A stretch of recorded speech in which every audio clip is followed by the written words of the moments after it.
Mary, I brought you some flowers. I don't want any damn flowers. Just go home already. I'll be dead soon anyway. This is Silent Hill 2, and this guy right here is James Sunderland, one of the most interesting yet tragic horror game protagonists ever written. And little does he know, his entire worldview is about to be shattered. See, this seemingly ordinary scenario of him slumped in a chair is actually one of the most depressing moments I've ever witnessed in a video game. But you'll only see it that way when you understand the context behind it. Because, well, James is not your average man. He's a troubled individual with a broken mind who's done the unthinkable.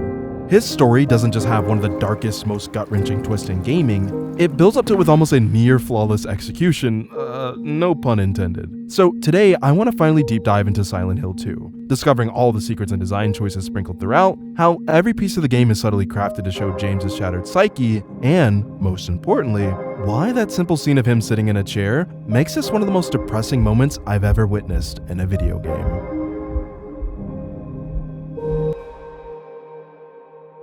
But if you did something bad, why don't you just say you're sorry?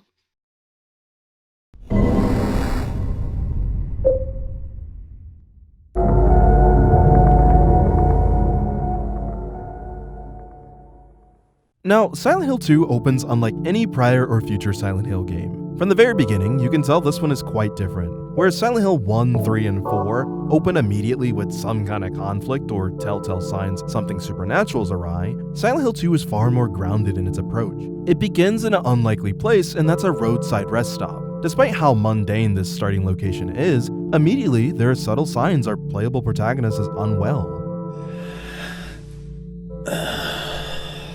Without saying a single word, the game conveys so much to you through the opening animation. James is visibly perplexed at his own image, toting this weird line of mentally preparing himself for what's to come, and also stroking his face in a way that suggests he doesn't even know if he's actually real or not, as if he's dissociating right before our very eyes. This immediately sets the tone that Silent Hill 2 will be a far more personal story than what came before. Not to say we didn't understand Harry's motivations or how he was feeling in SH1, but this entry is far more explicit in making sure the player knows what's going on in James's mind. And currently, he's wondering if someone by the name of Mary is in this town. Mary, could you really be in this town? Which seems normal at first, but this is where the game gives a crucial detail that makes this mundane scenario a little unhinged. I got a letter. The name on the envelope said Mary. My wife's name. See, James is only here in the town of Silent Hill because he received a letter from Mary stating she's waiting for him here in their quote-unquote special place, as this was a vacation spot they used to go to. Now, this is odd because, well, Mary is dead. A dead person can't write a letter. Mary died of that damn disease 3 years ago. So then, why am I looking for her? This starts to plant a few seeds of doubt in the player's mind if James is A, mentally stable, and B, if he's a reliable narrator. No sane individual would read a supposed letter from their dead wife of 3 years and believe it was actually real. That's like getting one of those Nigerian email scams and actually believing it. But you could also interpret that James is here because he doesn't have much of a reason to live, and this letter, no matter how illogical or delusional it is, gives him a reason to keep going. Because what if on the off chance, Mary is still alive, somehow, some way?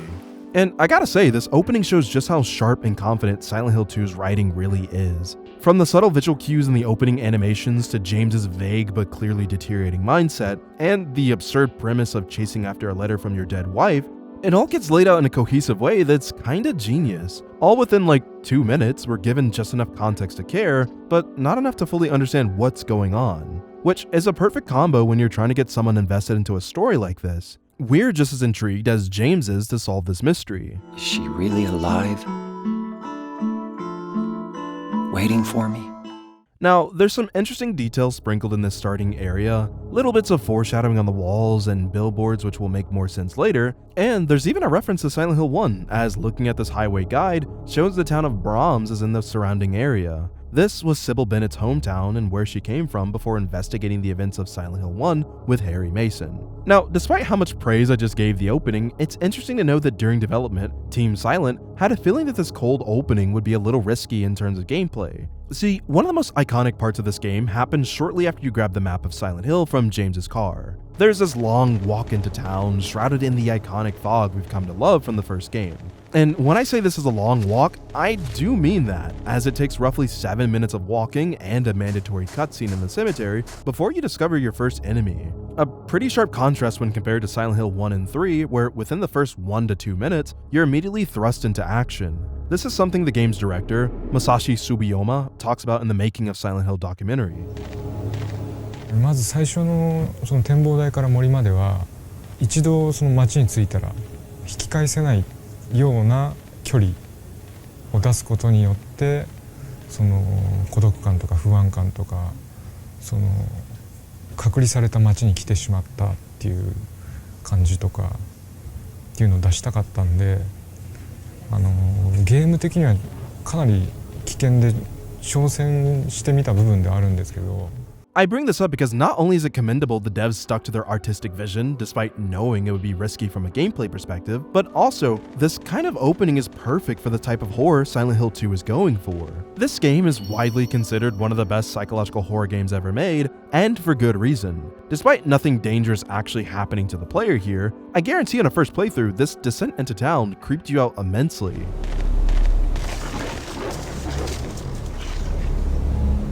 It's also here we discover we're not the only one drawn to the town of Silent Hill. Cutting through the fog, we can spot a feminine figure kneeling towards a gravestone. This is Angela Orozco.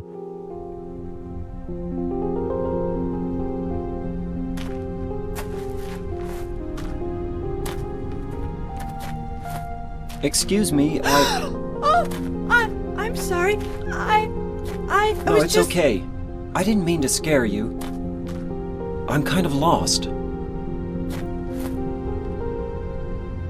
Lost? It's here that we learn that she's been brought to the town for the same reason James is. She's looking for someone, specifically her mother, but she also mentions that she thought her father and brother would be here. I can't find them either. A pretty important plot point to her character you should remember. This entire interaction between James and Angela reveals a lot about both characters early on. They speak in a way that shows neither one trusts each other, nor do they want to fully open up about why they're in town. James is hesitant to say he's looking for his wife, and even more so to admit that she's dead. I'm looking for someone. Who is it? Someone very important to me. Which makes sense, as Angela would immediately clock that as crazy. We also get more evidence that James isn't mentally well, if not a little despondent. And I say that because YouTube won't let me say that funny little S word, they're being really weird these days. But this ties into a detail I purposely waited to bring up. Did you notice that in the very beginning of the game, James leaves his car door wide open while entering the bathroom? Any other game, this would just be a frivolous detail, but in Silent Hill 2, I just think that really means something. it says a lot about James, as he genuinely doesn't care about his own well-being or belongings. It's similar to the red flag of when someone starts to give away all their stuff out of the blue, a sign that a person doesn't believe they'll be around for much longer. Even the flavor text when you go the wrong way supports this. This is the road I came in on, there's no point in going back. To me, this reads like someone who's given up on everything. So much so, he can't even be bothered to close his own car door because, well, it's not gonna matter if he eventually offs himself. This is further reinforced in his conversation with Angela. She warns him that he shouldn't go to town as it's dangerous, and James simply doesn't care. I'm not lying. No, I believe you. It's just, I guess I really don't care if it's dangerous or not. I'm going to town either way. And he genuinely means that, as some of the stuff James does in this game, no sane adult ever would.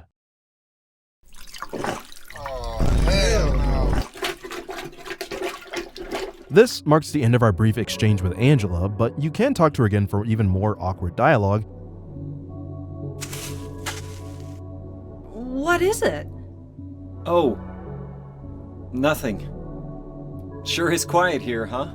But what the hell? You can even see that James is so spaced out that he even forgets why he's here in the first place. Aren't you looking for someone? That's right. A very troubling and telling sign. But once you arrive in a town, you'll quickly notice how deceptively big it is. Long stretches of street combined with towering buildings shrouded in a thick coat of fog. Now, I say it's deceptively big because if you actually remove the fog and look at the game from a third-person perspective, it's not that big, and the fog actually obscures the fact that chunks of the map only load in when you're nearby. Which is how they were able to sell the vibe of a massively dense town on the PS2's limited hardware. There was no way the system could handle loading everything all at once, and it's also why there's very few buildings you can actually enter here, something the 2024 remake would expand upon with modern hardware. But technical stuff aside, Angela's warning was true. This is a dangerous place where most visitors are at risk of perishing, a fact hinted at with the corpse at the end of Neely Street with notes scattered around the body. While most of these are subtle gameplay tips like letting players know they can run, fight, or stealth their way through encounters, but the most intriguing one is a note where the victim mentions being able to see man-eating demons around the town when his friend couldn't, which is the game's way of planting the idea that people might be experiencing the town of Silent Hill in different ways. And for James, it doesn't take long for the town to start materializing danger. Before you can fully explore the town, the game forces you down Lindsay Street where you'll find large streaks of blood that lead to a surprisingly cheeked up creature waddling through the fog. Following it leads us to a dead end where we obtain not only a pocket radio, but also our first weapon of the game, a wooden plank. Because that waddling creature is not our friend. This is the lying figure, and the first of 9 different enemies James will encounter in Silent Hill. It's a humanoid creature wrapped in its own skin like some grotesque fleshy straitjacket, and its mannerisms are peculiar to say the least. They love to hide under cars, slither like a snake, and even produce ear-piercing screeches as it spits acid from the slit of its chest. Thankfully, they're not too hard to fight, but while they may not be that physically imposing, they make up for this in numbers, as the once abandoned streets are now littered with dozens of these guys. This is where you'll quickly learn that fighting isn't always the best solution. 9 times out of 10, it's way smarter to just avoid these enemies. Now, according to the letter from Mary, she's waiting for James at their special place, an area called Rosewater Park. According to our map, it should be pretty easy to get there, as it's just down Nathan Avenue. But remember, this is Silent Hill. Just like SH1, going down any road that would take you exactly where you need to be is obstructed by various forms of tomfoolery. Some of these make sense, like roads ending due to geography, while others have these giant, towering white construction walls that have been seemingly erected out of the blue. But the most egregious example are roads splitting into gaping pits of void. Surprisingly, something James has zero reaction or care about. I mean, when he told Angela he didn't care if the town was dangerous, he really meant that. But if we can't get to Rosewater Park by conventional means, what do we do? Well, while most players probably just stumbled down a certain alleyway and found an unexpected key, there's actually a logical progression the devs intended for you to follow. Basically, if you head down Sanders Street, you'll stumble across this RV you can enter that points you back to Neely's bar. You might not even know that you can enter this building because the front door is inaccessible, but if you head towards the side door, you can enter, finding a little pocket of liminal space. It's here we can find a map that will guide you to Martin Street, where we find the apartment gate key among a interesting looking corpse. This is needed to enter the apartments located at the end of Cat Street, which seems like a random detour at first, but this is actually the only way we can get to the park. Walking inside, it's eerily quiet. So quiet, it's pretty unsettling, especially when you compare it to the rather loud and howling winds of Silent Hill we were just starting to get acclimated to. This is the Woodside Apartments, and is widely considered the first major area of the game. Earlier, I wanted to talk about why Silent Hill 2 is considered one of the best psychological horror games ever made, and I think the apartment section is a perfect microcosm of everything Silent Hill 2 does so well. The apartments acts as sort of a litmus test for the player, because if you can understand and overcome the apartments without any guide or outside help, you'll be more than prepared for all the subsequent encounters to come. Because the first thing the apartments teaches you is that in this game, the key to progressing is realizing that not only is your environment actively changing as you play, but it's deliberately messing with you. The entire complex is pretty dark, so dark that you can hardly see what's right in front of you, which of course forces you to rely on your other senses, specifically sound. But the game knows this and weaponizes it, overstimulating the air with every unsettling noise you can imagine. A backing track that sounds like someone's sickly breath is stalking you. Plus the radio going schizo as lying figures gag on themselves.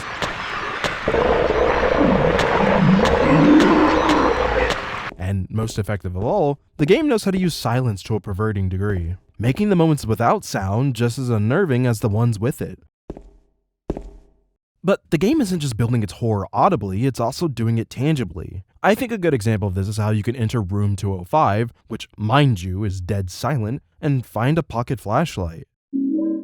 But upon grabbing it, not only are you immediately jumped by a never-before-seen enemy type known as a mannequin, but this now becomes an enemy that will randomly spawn in the hallways, frozen in stasis until you approach it, even appearing in rooms you've already been in. Like, here's the hallway before meeting it, and here's the same one afterwards. Or how you can enter room 208, which seems fairly standard at first, but after doing a set of specific actions, you'll come back to find a freshly bloody corpse with the TV on emitting static. Oh my god.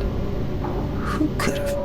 These two examples are pretty tame when compared to what the game will eventually throw at you, but this immediately lays the groundwork that not only should you be skeptical of your environment, but sometimes to progress you need to take notice of when things start to change. And this brings us to the second thing the Apartments is trying to teach. And that's that puzzles will be a core part of Silent Hill 2's gameplay loop. In other horror games, they build their gameplay loop around the action, progressively making the protagonist stronger as they slowly gain the knowledge and tools to overcome whatever nightmare scenario they've been put in. But that's not the case in Silent Hill 2. You're not here to exterminate the supernatural forces of Silent Hill, you're here to figure out if your wife is actually in town or not. And one of the ways the game makes this journey of solving that mystery a lot more mysterious is the obstacles James has to overcome. Almost every area is going to have a puzzle that involves you either thinking about a riddle abstractly or collecting various items that grant you access to the next one.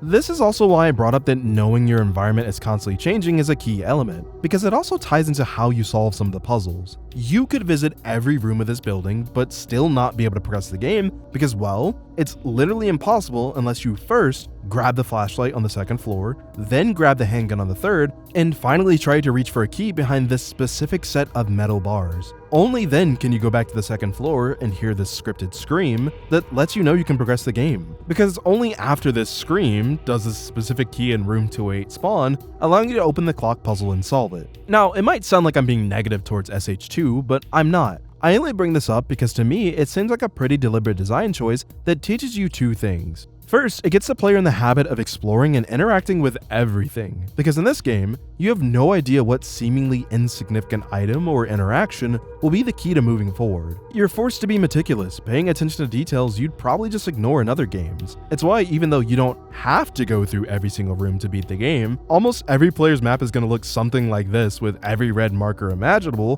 because the game conditions you to do that. But secondly, and most importantly, designing the game like this is a big reason why it's so renowned for its psychological horror. See, when I lay it out like this, that you have to grab the flashlight, then grab the handgun, then interact with some random key behind bars before the game lets you progress, it sounds silly on paper, but put yourself in the shoes of a first-time player. For them, this is a genuinely freaky, non-linear experience. You find these items in what seem like random rooms, and as you backtrack because you feel like you might have missed something, a blood-curdling scream happens out of nowhere, and when you finally build the courage to investigate, you're suddenly face to face with a devilish entity just standing there, menacingly.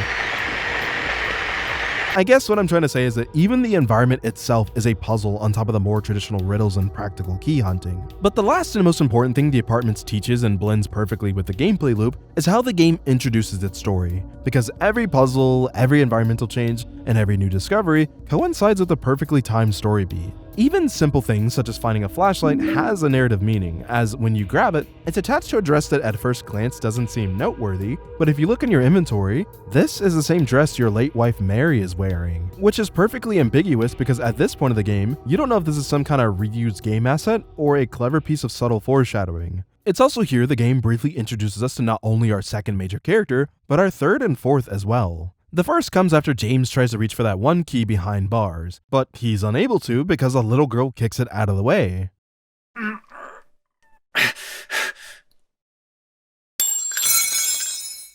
Ow!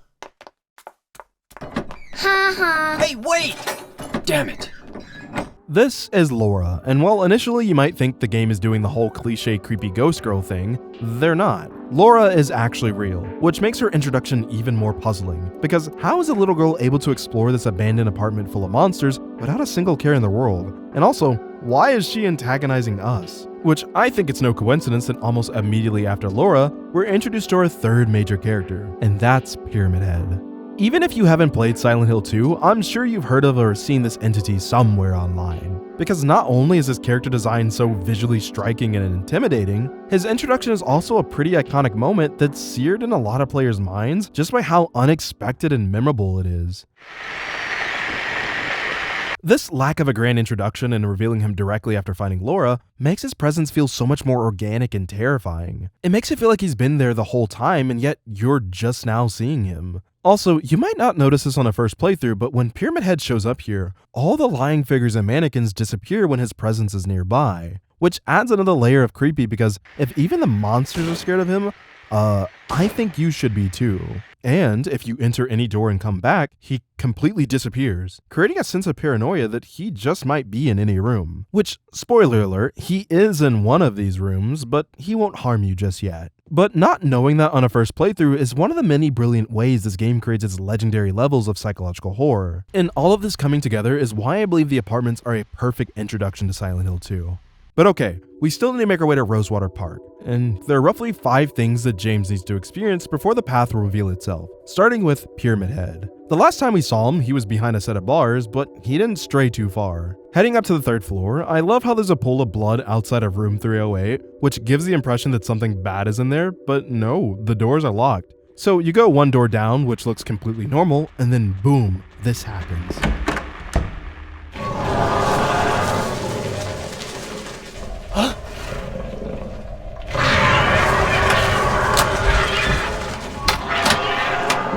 We intrude into what looks like Pyramid Head having his way with the mannequins in a missionary style. Now, despite how sexual this looks, the developers insist that nothing sexual is happening here. And for the longest time, I didn't really understand what they meant by that. I mean, just look at it. Imagine you did that to one of your coworkers. Not only would you be in prison, but probably shot dead like Lee Harvey Oswald. But the more I sat here and thought about this scene, I think I understand the developers' intentions here. In the making of documentary, Takayoshi Sato, the game's CGI director, talks about how psychological horror has to shake humans' hearts deeply. And one of the ways they accomplished that was through somewhat erotic visuals. Psychological horror has to shake humans' heart,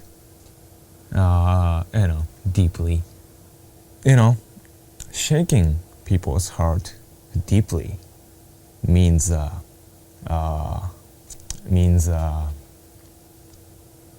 uncover people's core emotion and their core motivation for life.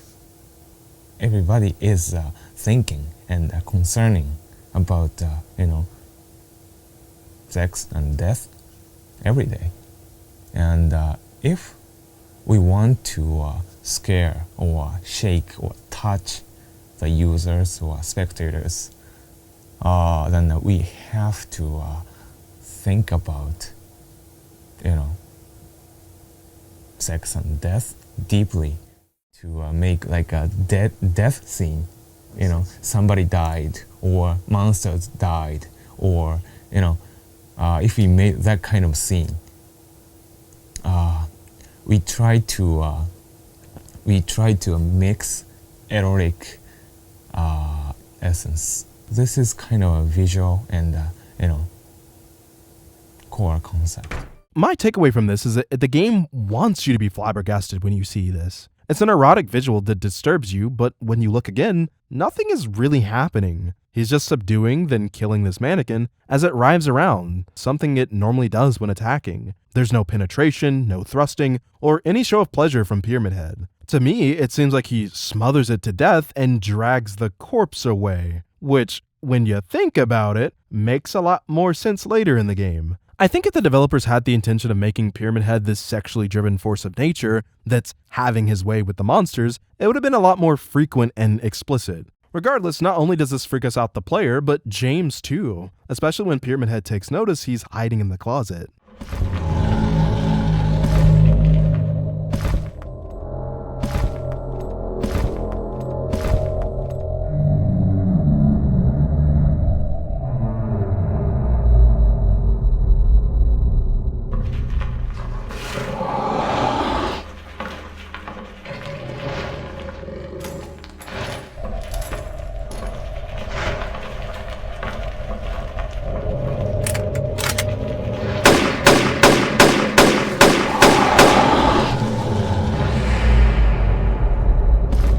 And it's in this scene, Pyramid Head's actions, or well, lack thereof, says a bit about him. He had the ability to kill James here, but didn't, which is the first of many clues to his purpose for being in the story. But this entire interaction allows us to obtain the courtyard key, which is required to progress the game. After this, we're forced to have our second canon event, and it's a weird one. Using this key, we can enter another unit, where on the first floor, past a gaggle of lying figures, we enter room 101, where all we can hear is the sounds of wretched gurgling, as if someone's vomiting.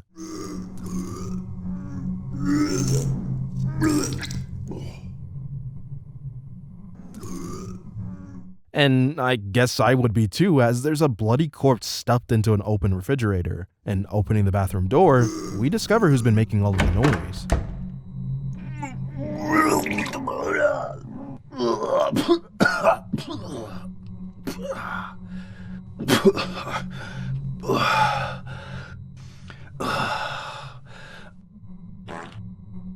This is our fourth major character, Eddie Dombrowski. Unlike Angela and James, where we have a clear motive for why they're in Silent Hill, Eddie's reasoning is left a mystery at first. However, in this short interaction, we learn some pretty crucial details. The first is that Eddie is oddly defensive in a way that feels incriminating.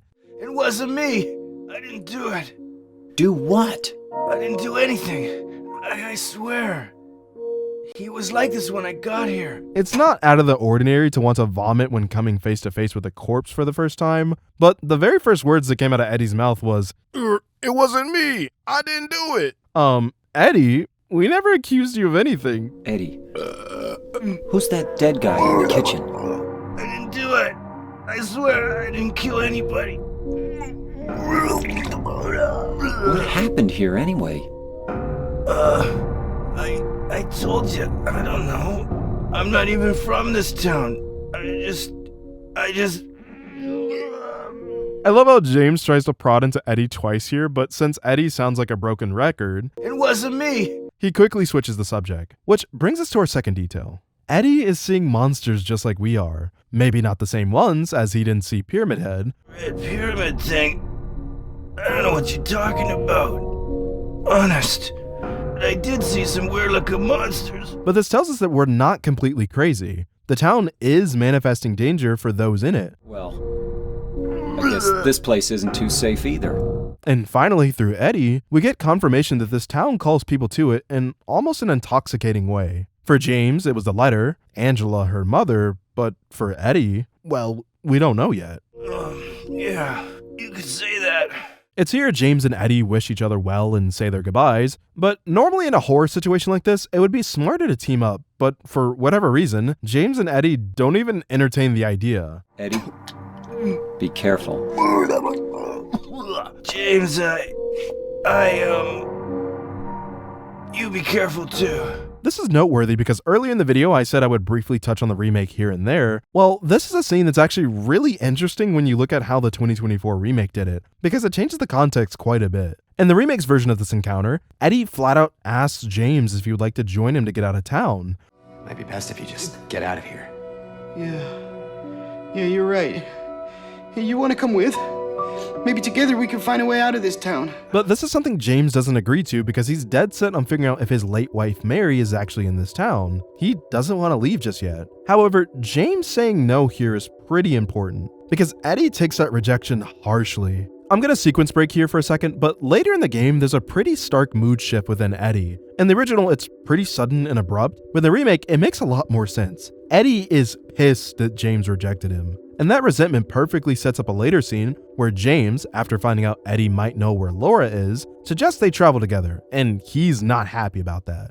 You coming? Now you want me to come with you? Never mind. Which I understand why Eddie feels this way. This is very hypocritical of James, and it feels like James only cares about Eddie when it benefits him. This is where I'm going to give the 2024 remake major props, because the way they developed Eddie is actually so freaking good. But back to the original. After Eddie, there are two more things James needs to experience before reaching Rosewater Park, and this next one is pretty heavy. Using a fire key we found shortly after Pyramid Head, we can open a door that leads directly into another apartment complex called Blue Creek. It's here in room 109, we discover a familiar face again, but here, the context has completely changed.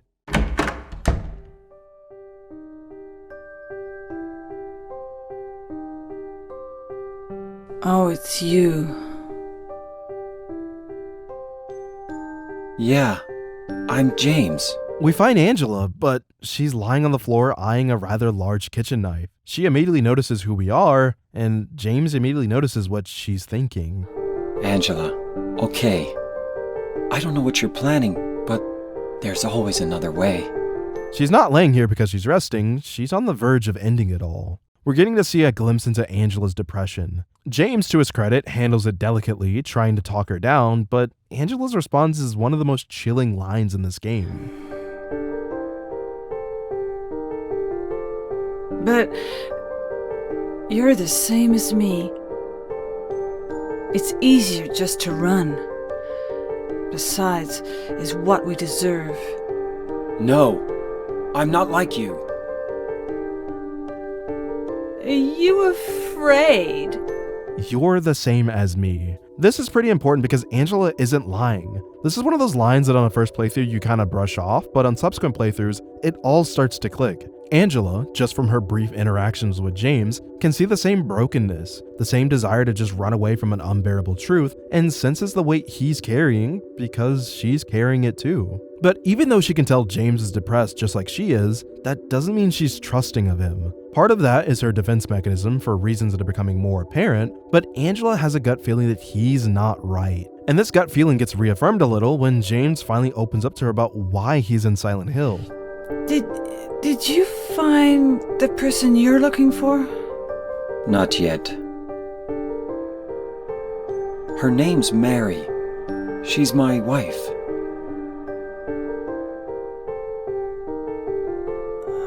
I'm sorry. It's okay. Anyway, she's dead. I don't know why I think she's here. She is dead? Don't worry.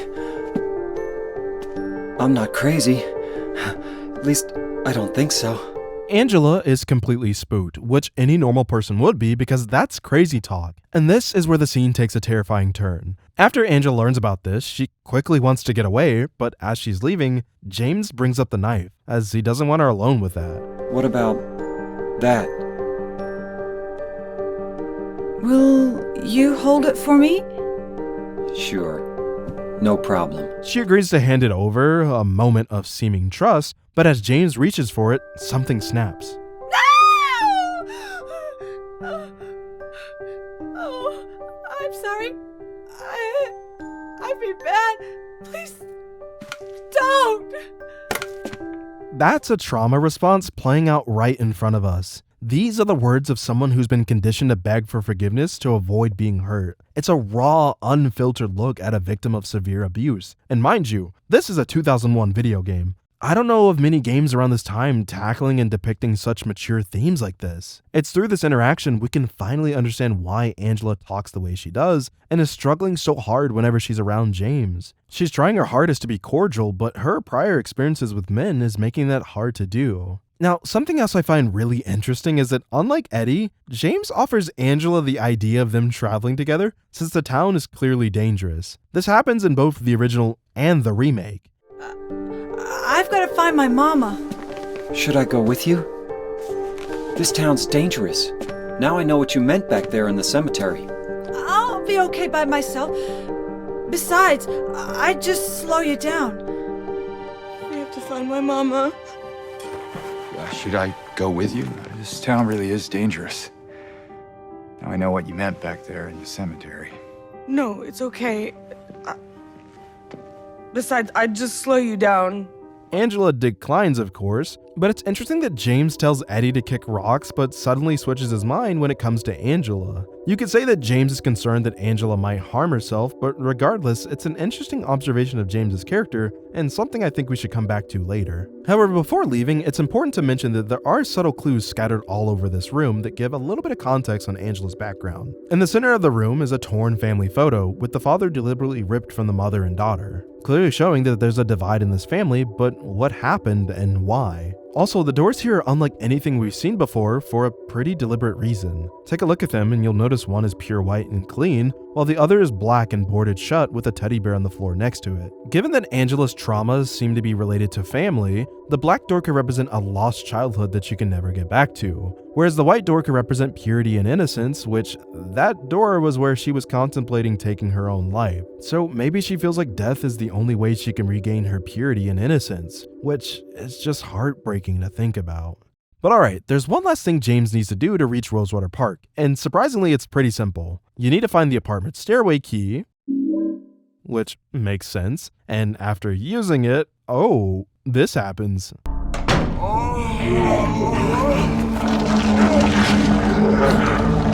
Okay, while I can defend the closet scene and see the artist's intent there, here, it's a lot harder. Again, nothing is actually happening, that's not how sex works, but come on. Bro is straight up fondling butt cheeks while the loudest moans ever recorded are being overlaid in our ears. I get it's supposed to be shocking, but it feels so out of place. Regardless, this is our first major boss fight, and it's against Pyramid Head of all things. Now, when I first played this game, this fight didn't make sense to me. And I don't mean from a gameplay perspective, I mean narratively. It feels so jarring that Pyramid Head saw us in that closet earlier and had the ability to kill us on the spot, but didn't. He just walked away. And now he has no problem overhead slamming us back to the main menu? This is one of those things that seems illogical at first, but I promise you when we revisit this scene, everything Pyramid Head is doing has a reason and will make sense, even if he's trying to kill us. But to survive this encounter, we need to either dodge his attacks for 5 minutes, or shoot him enough times so he'll leave. This forces him to enter a flooded stairwell and seemingly drains it for us.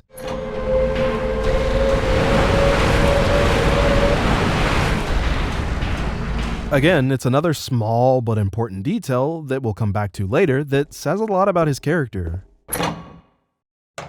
Leaving the stairwell, we find ourselves in a back alley that leads directly to Rosewater Park. And it's here I always like to do a little tomfoolery on these steps. I bet most people didn't even know you could do this. But after that, we run into that little girl again. You! It was you, wasn't it?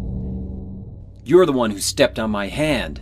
I don't know. Maybe I did. This interaction is interesting because we learn that Laura is familiar with, or seems to know about James. It's why she gives a weird side-eye when he asks what she's doing here. What's a little girl like you doing here anyway?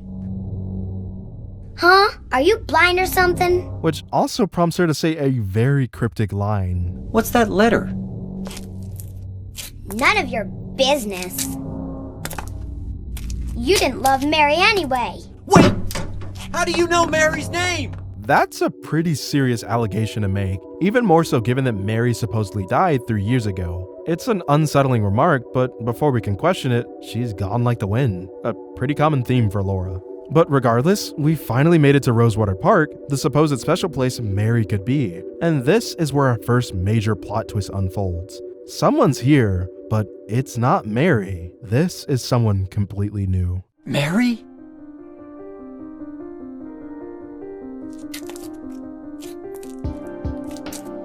No, you're not. Do I look like your girlfriend? No, my late wife. I can't believe it. You could be her twin. Your face, your voice, just your hair and clothes are different. My name is Maria. This is Maria, and she is a splitting image of James's dead wife. Literally a carbon copy besides the clothes and hair. Which, this outfit is actually the same outfit celebrity Christina Aguilera wore to the Teen Choice Awards in 1999. Cool little fact. But meeting Maria is a freaky coincidence, and one that is quite frankly too crazy to believe it happened organically. In fact, the game subtly reinforces this from the very beginning. For eagle-eyed players, a poster featuring Maria's face can be seen in the bathroom where James starts his journey. A clever bit of foreshadowing that her appearance is anything but a coincidence. But regardless, James is both intrigued and perplexed, and decides to open up to Maria about his late wife Mary. Where are you going? I'm looking for Mary. Have you seen her? Didn't you say she died? Oh yeah, 3 years ago. Now, Maria hasn't seen Mary, but she does ask James if there could be another special place, and this seems to re-jog a latent memory. Is this your only special place?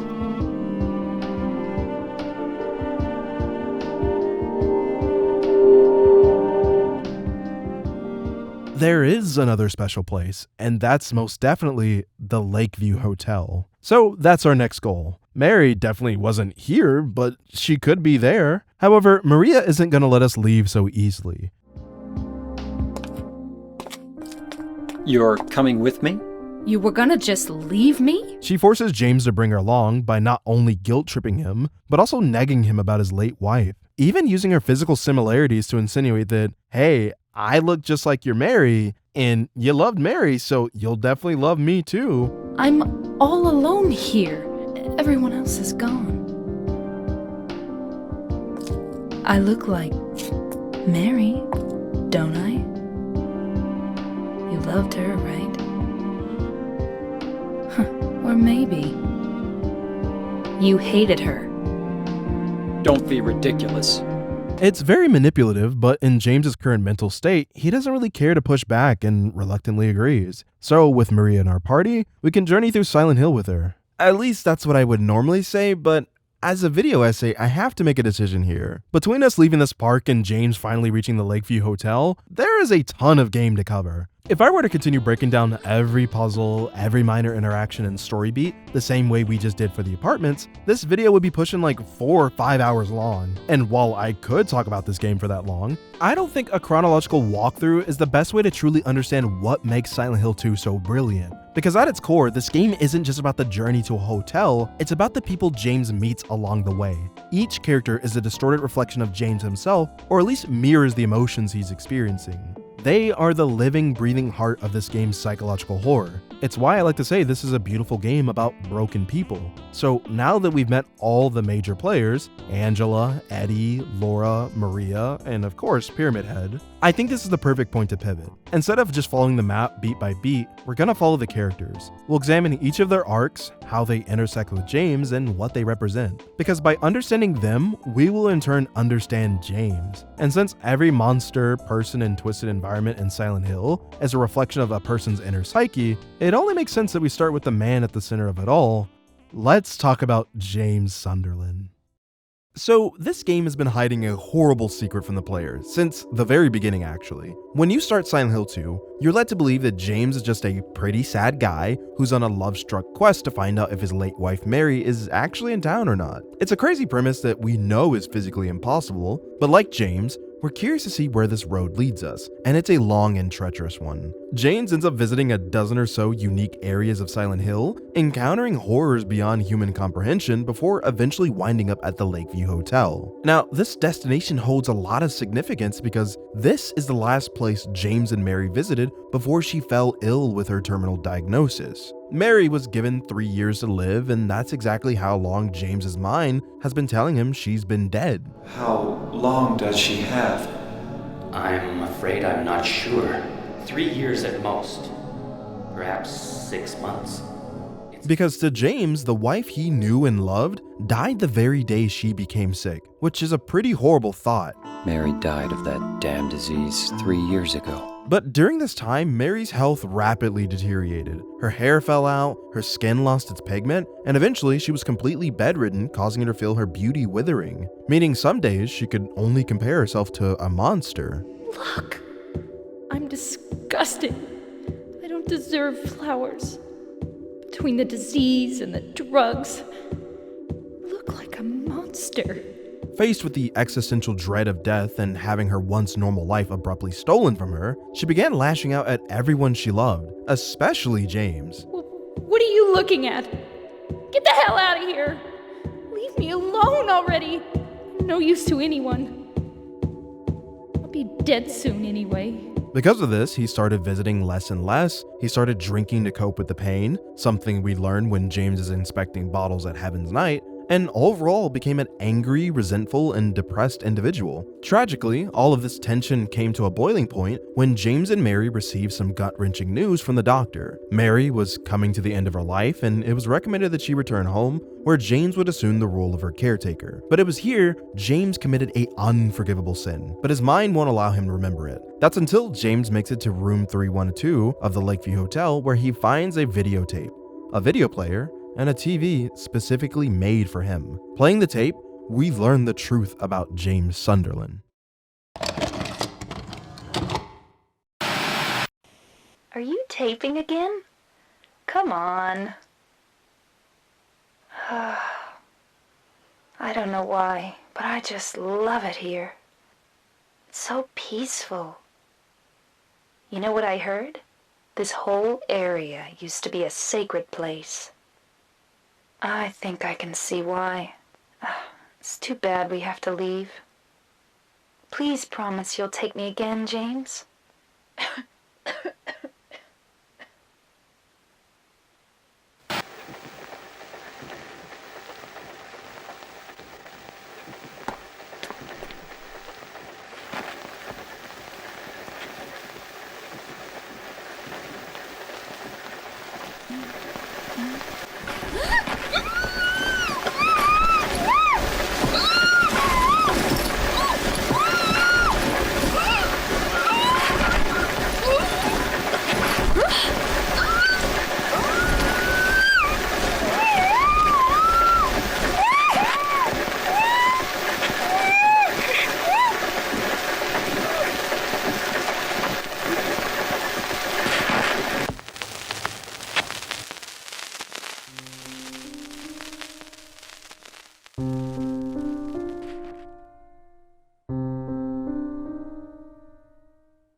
And this right here is one of the most depressing moments I've ever witnessed in a video game, because you spend the entire game feeling bad for this guy. You want to figure out if his dead wife is in town just as bad as he does. And when you start to see this sick and twisted town torturing him at every turn, you start to build this bond with James, and you really want to see him win. But James isn't the guy we thought he was. James, wanting to be free of being shackled to Mary in her illness, took matters into his own hands, murdering his wife by smothering her to death with a pillow.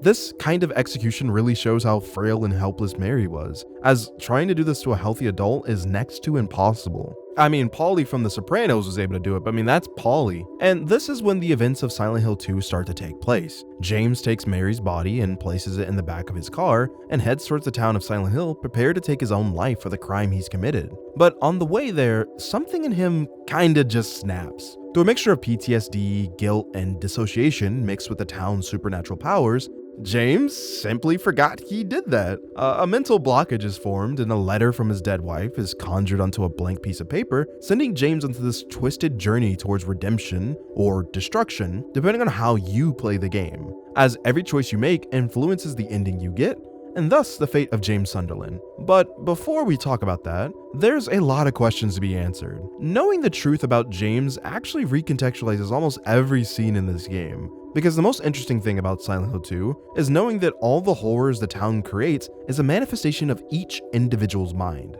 It's why very early on, the game showed those notes at the end of Neely Street where one guy was seeing demons but his friends couldn't. It's why the town is completely empty of certain enemies until James confronts them. The town wasn't covered in lying figures until he fought one near the pocket radio. Which, speaking of that, almost everything that happens in the game is a direct result of James subconsciously wanting to be punished for the sins he committed against Mary, even if he consciously couldn't remember it until he viewed the tape. Which brings us to Pyramid Head and really all the enemies you encounter in Silent Hill.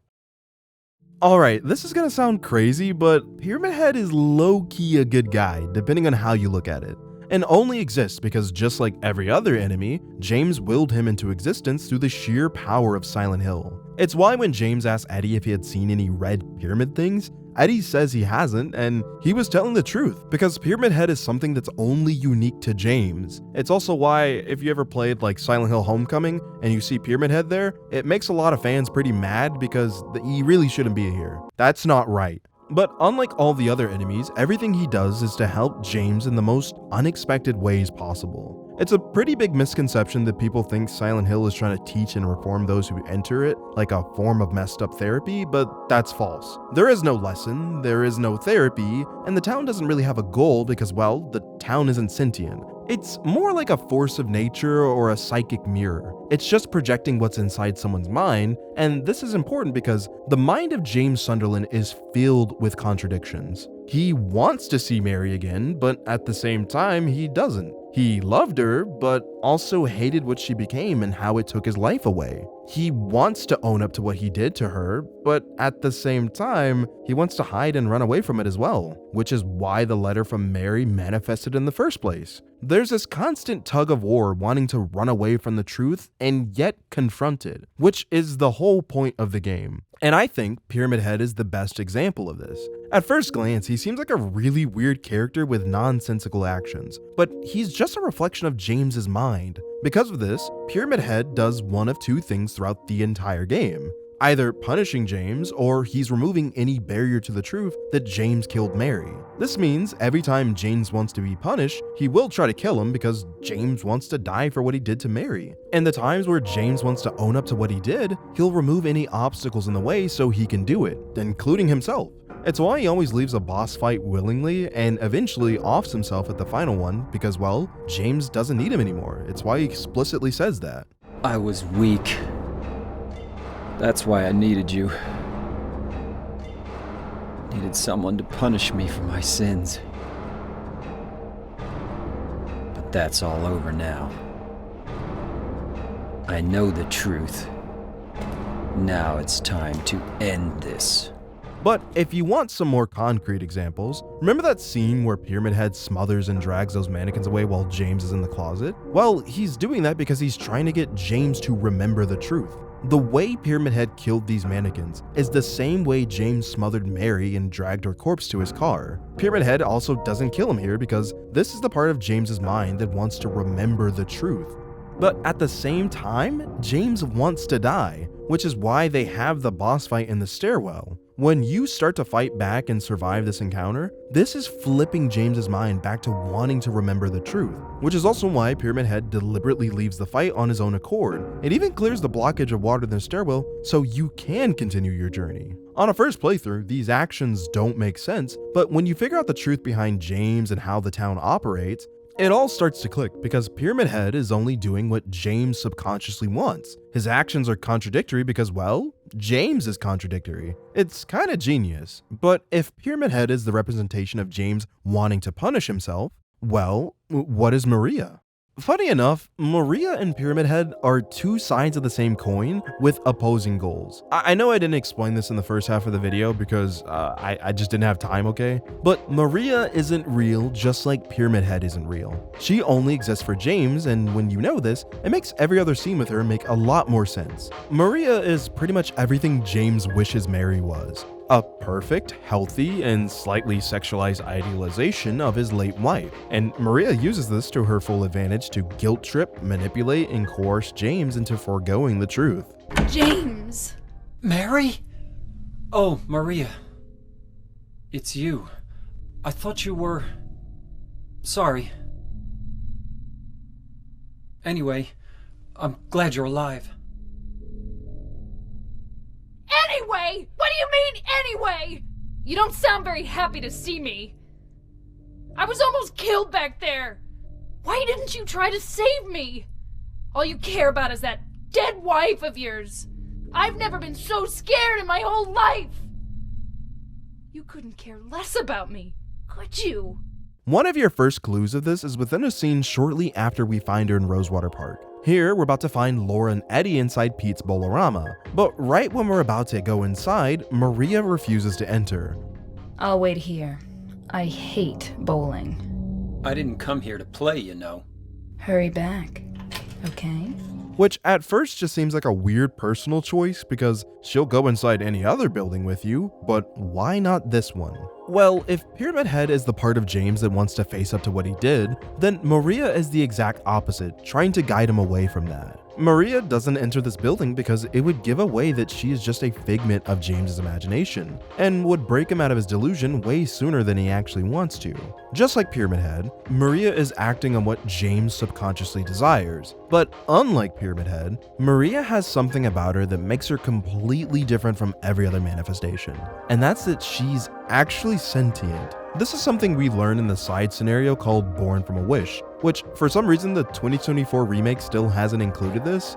But if you aren't aware, there's actually 2 playable stories in Silent Hill 2. The first, of course, is the main scenario, Letter from Silent Heaven, where we experience James's journey through Silent Hill. But Born from a Wish is a story where you play as Maria, detailing everything that happened right before she appears in Rosewater Park. I'm not going to cover everything here, but Born from a Wish basically teaches us that Maria's entire existence was, well, born from a wish. Maria, the gods are here. You know it too. You were born in this town. So, what if I had said I believed in fate? That James, he's a bad man. He's looking for the you that isn't you. She is painfully aware of this, and even contemplated taking her own life, but decided that serving this role to James would be the better alternative.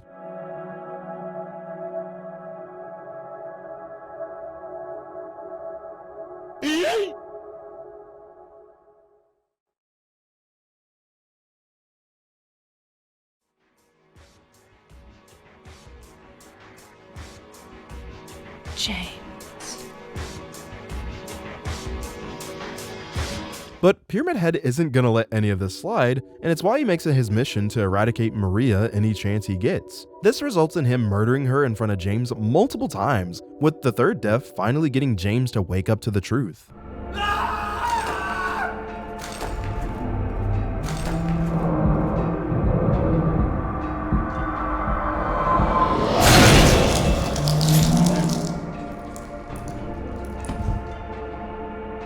Now, normally this is the last time you'd see Maria, but again, depending on which ending you get, there's a little bit more to her story. Maria? What, James? I want you. I want you with me. Are you sure? Come on. Let's get out of here. Now that we have a good understanding of how James, Mary, Maria, and Pyramid Head are all interconnected, what about the characters that aren't directly linked to James, but still make an appearance in the story? That being Laura, Eddie, and Angela. I'll start with Laura since she's the easiest to understand. Laura is a mischievous orphan that came to Silent Hill for the same reason James is. She's looking for Mary because she received a letter from her. But her letter is actually real, unlike James's initial one. Reading this letter is actually really sad because it's a post-mortem apology, sincere farewell, and birthday card all wrapped in one. However, Laura, being a naive child, interprets Mary's line about being far away now in a quiet, beautiful place as not heaven, but actually Silent Hill. Is this the quiet, beautiful place she was talking about? Me and Mary talked a lot about Silent Hill. She even showed me all her pictures. She really wanted to come back.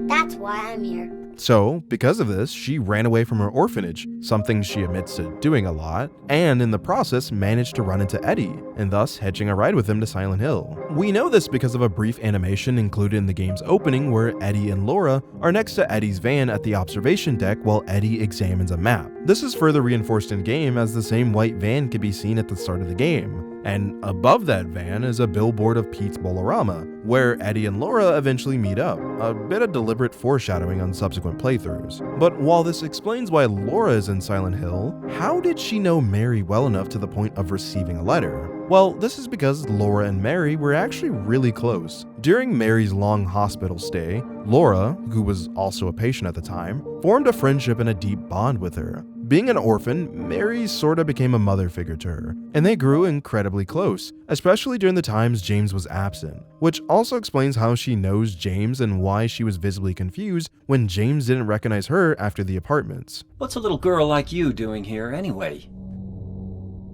Huh? Are you blind or something?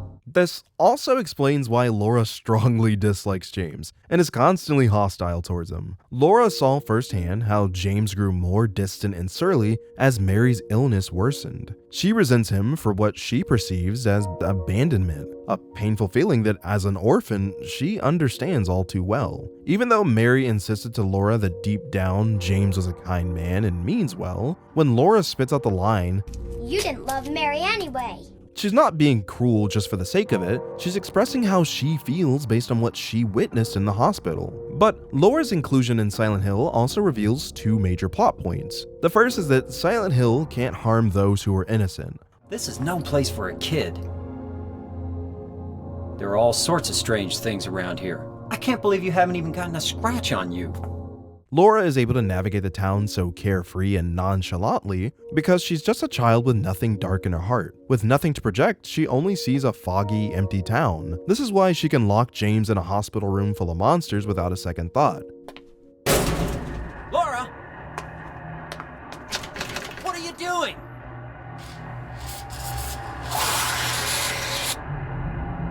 Ha ha, I tricked you. Open the door, Laura. In her reality, she's just playing a prank, completely unaware she's putting his life in mortal danger. But second and more importantly, Laura serves as a logical foil to James's delusions. Her very existence in the town of Silent Hill contradicts the story James has built up for himself. This comes to a head in the hospital when James, unable to accept her connection to Mary, accuses her of lying, but she's not. We met at the hospital. It was last year. You liar! Laura, Fine, don't believe me. This finally clicks for James when Laura reveals a critical detail near the end of the game. She just turned 8 last week. Laura, how old are you? I turned 8 last week.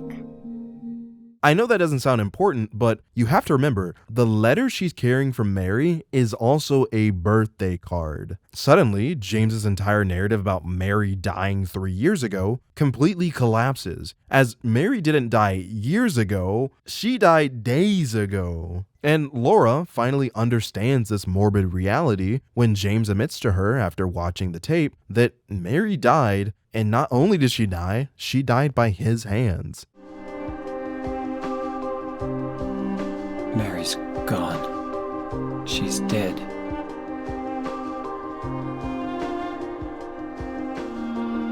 Liar, that's a lie!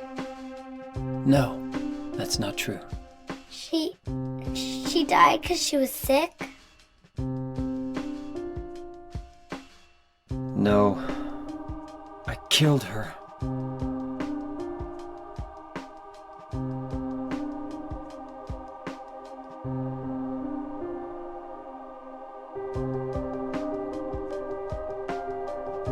You killer! Why'd you do it? I hate you! I want her back! Give her back to me! I knew it! You didn't care about her! I hate you, James! I hate you! I hate you! I hate you!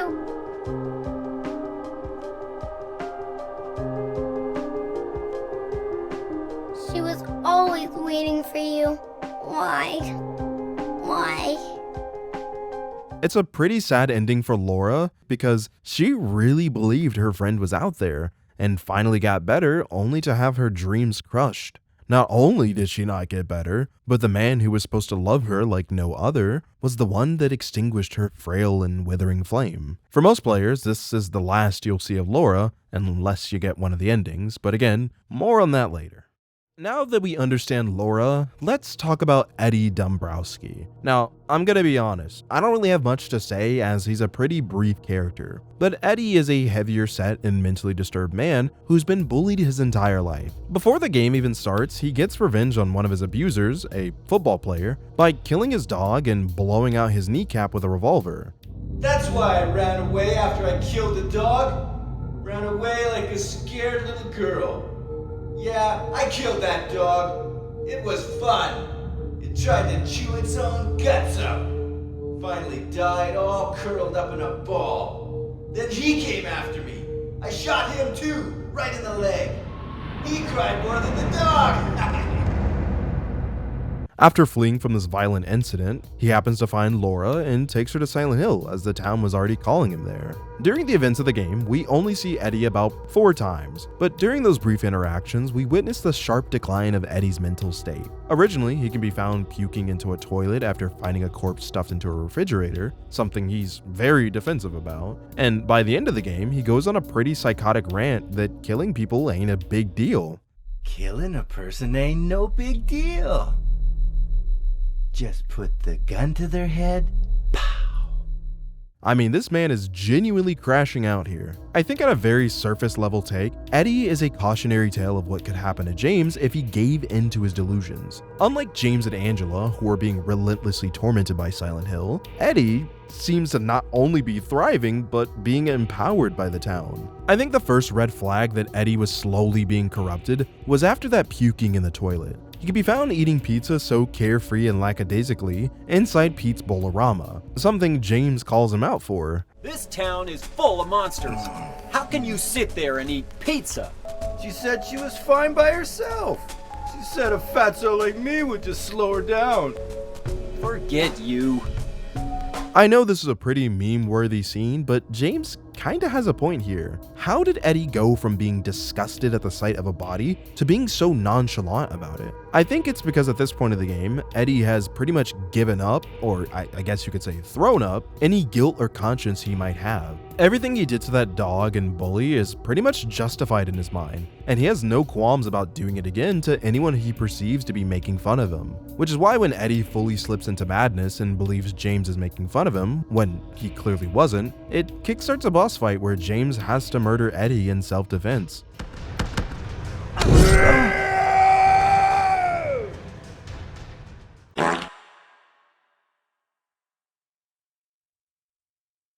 Eddie? Eddie? I killed a human being. A human being. It's a tragic end to a deeply troubled individual, an individual that suffered with body dysmorphia and a very strained mental image of himself and the world. But I will say there's something oddly ironic about Eddie starting his arc by seeing a dead man stuffed into a fridge, and ending it with him being a dead man laid out in a giant fridge, as Eddie's other world is a cold and icy meat locker. Again, there's probably a lot more that you could say about Eddie, but that's pretty much what I got after playing the game. Finally, let's talk about Angela Orozco. Of all the characters in Silent Hill, her story is by far the darkest and most heartbreaking, mainly because her reasoning for being in Silent Hill has to do with the real-world horror of abuse. Angela is a deeply traumatized young woman who was called to Silent Hill while searching for her mother. However, the town doesn't offer her salvation. It forces her to confront the nightmare she's been living through her entire life, a world defined by her abusive father, brother, and neglectful mother. Despite looking and sounding much older, Angela's only 19 years old, which was done deliberately by the devs to show how her traumatic past has aged her greatly. I tried to make her face special, has something inside. And that's why I made these lines, these shadows. She has a kind of a Schwarzenegger mouth, and try to make her face animation a little bit uncomfortable. Lost? Makes her look more older. The design team aimed to make Angela look older and opted for an older voice. The actress playing Angela is about 40. And I'm gonna say this right here, even though you don't discover it bluntly until the end of the game, but her trauma comes from the fact that she was forced onto by her father and brother multiple times throughout her life. She was assaulted in every possible way you can think of, and understanding this makes every interaction with her make a lot more sense. Angela's trauma has completely warped her perception of the world, especially her view of men. She is terrified of James, seeing him not as a person, but as a reflection of her father, assuming all men just want to use her and will force themselves on her if they have to. I know what you're up to. It's always the same. You're only after one thing. No, that's not true at all. You don't have to lie. Go ahead and say it. Or you could just force me. Beat me up like he always did. You only care about yourself anyway. You disgusting pig. This horror reaches its most soul-crushing moment with the abstract daddy boss fight. The walls are lined with pistons thrusting into a hole, a pretty explicit confirmation of what happened to Angela the majority of her life. And this monster isn't just a random creature, it is the grotesque physical manifestation of her sexual abuse. Daddy, please don't. A representation of the monster her father was. But this is only how James was able to perceive it. The real abstract daddy as Angela sees it is a mystery, one that's probably best left unknown. In her final heartbreaking scene, Angela completely surrenders to her despair. She stands on a burning staircase, having found her personal hell manifested in the hotel. It's here she delivers the final soul-crushing twist. The mother she had been searching for all this time once told her that she deserved the abuse that happened to her. Thank you for saving me. But I wish you hadn't. Even Mama said it. I deserved what happened. No, Angela, that's wrong. With her last hope for comfort gone, she walks into the flames, where it's assumed she finally ends her life. What makes Angela's story so tragic is that unlike the other characters, her sin and the guilt she carried was an act of survival and self-defense. We learn that Angela killed her father and brother, which makes her a lot more like James than we initially thought. In the graveyard, she says she was looking for them, but she already killed them. Just like how James was looking for Mary, but he already killed her. But Silent Hill doesn't care about morality. All of its manifestations are just fueled by whatever emotions are festering inside a person's mind. Angela feels profoundly guilty and believes she deserves to be punished. And that conviction is all the town needs to reflect her inner torment outwards, creating the tormented world she already believes she deserves, which in my opinion makes her the most tragic victim in a town full of them.